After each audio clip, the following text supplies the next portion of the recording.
осы бір Самат деген блогер алаяқ болып шықты деп тағы да ауру балалары бар аналар айқайлап әлеуметтік желіде өз наразылықтарын білдіріп жатыр. Сіздерге толық видео ұсынатын боламын. Менің есімім Тоғжан, Астана қаласынан боламын. Өз басым 7 баланың анасымын, 6 ұл, 1 қыз тәрбиелеп отырмын.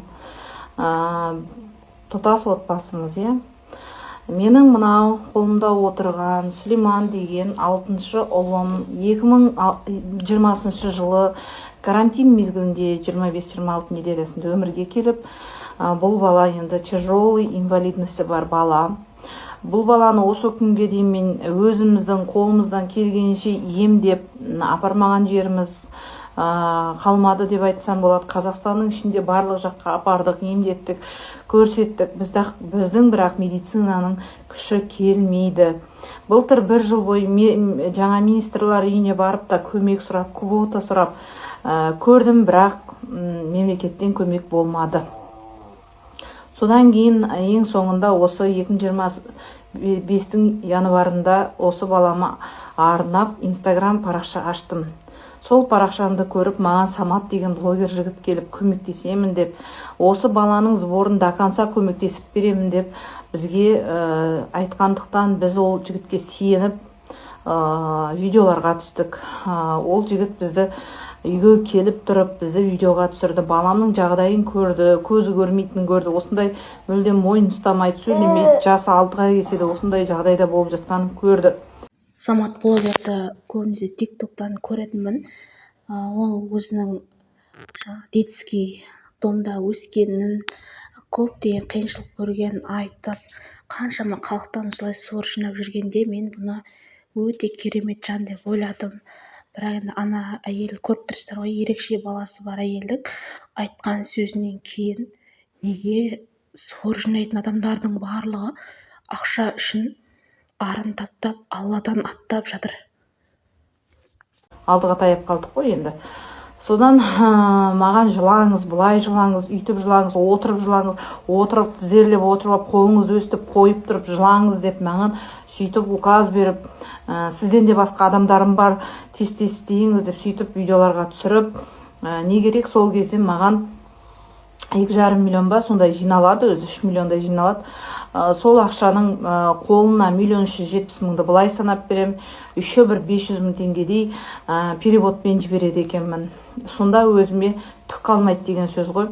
Содан кейін осы жолы Құрбан айттың кезінде, осы июль айында тағы келіп маған, мен сізге көмектесемін, бұрынғыдай 50% алмаймын, тек қана менің рилсыма 320,000 теңге, жаңағы сторис қойғаныма 45,000 теңгеден 2 сторисқа ғана қалам деп сөйтіп ақшалады. Ол жаңағы видео ретке шықпайды. Сосын мен айтам, мынадан мына жерде 140,000 теңге ақша түсті, енді не істейміз деп. Ой, менде бір блогер таныс бар, сол көмектесем деп айтты, 100,000 теңгеге ғана сіз қойып берем деп айтты. Онда просмотр жақсы деп тағы да 100,000 теңге алып сол беті жоқ болып кетті. Енді бұл алаяқтар деп айтсам болады. Осындай тяжелый ауруларды көздеп жүріп барып, осылай ақшаларын жинап алып кететін секілді. Өзімнің басымнан өтті, және де қазір осындай басынан өткен жандармен бірге отырмын. Сондықтан да блогерларға сенбеңіздер деп айтқым келеді. Қазіргі таңда міне ешқандай зорымыз жүрмеген, өстіп отырмыз, баламызды ешқайда апара алмай. Сол. Тұрыңыз, ажықты сыпырыңыз. Тығылып отырмыз ғой. Сізге күніне 5,000 теңге төлейді. Елдің алғысын алып жүрген Самат блогер жоқ, елдің алғысын емес, қарғысын алып жүрген енді ғана байқап жатырмыз. Енді не сұмдық ерекше жан бар, тегін неге көмектеспейді, тегін неге видео түсірмейді, менің рилстерім үшін, лайк үшін деп, еще 50-50 аламын деп, тіпті былай жыла деп. Бұл енді өте нашар, жаман нәрсе деп ойлаймын. Өздеріңіз деп байқап, және көріп отырсыздар ғой. Бұлай блогер болмай-ақ қою керек. Блогерлердің үстінің барлығын үстін тексеру керек екен. Қаншама халықтан сбор жасап, сұрап, оның барлығын өзінің қалтасына ғана салып, не сұмдық. Қазір барлығы осы блогерлік арқылы байып жатыр. Не істеп отырсыз сыпырып? Сіз пол жудым деп міндет қылмаңыз. Мен Осындай сөздермен көптеген адамдардың намысына тиіп, артынан кешірім сұрап, біз осылай түсіріп жүрген едік, мен сізге ақша беремін деп көптеген адамдардың көңілін кетіріп жатыр. Әсіресе қарапайым өз күнін әзер жүрген адамдардың намысына тиіп жатыр. Жай ғана егер көмек жасайтын болса, намысына тимей-ақ жылы жүзбен көмектессе болады ғой. Сіздер қалай ойлайсыздар? Толық пікірлеріңізді комментарияға жаза кетіңіздер. Самат деген жігітке, блогер жігітке өте ренжіп қалдым. Мына жерде жігіттердің өзінің нәпақасын тауып жеп жүрген, ақша тауып отырған жұмыстары есебінде саналып кеткен ғой енді. Қазақшасы құлбазар, орысша айтқанда питақ қой. Сол питақтағы жігіттерді прикол есебінде соны жарнамалы істеп жүрсің ба сен, Саматжан? Не істеп жүрсің? Бүкіл әлемге неге таратып жатсың сен оны? Сонда сен мақтанышың ба не? Біздің Қазақстанда осындай құлбазар бар, бізде жігіттер 5-10 мың теңгеге канализация бұқ тазалап береді деген сондай ұғымменен түсірдің ба? Сонда қандай сенде сауат, тәрбие ештеңе жоқ па? Сонда бауырым, не істеп кеттің сен деген? Сен өте қате жұмыс істеп кеттің бар ғой. Қайтесің оларға араласып, қайтесің сен? Болмайды ғой ол істеп жатқан тіршілігің.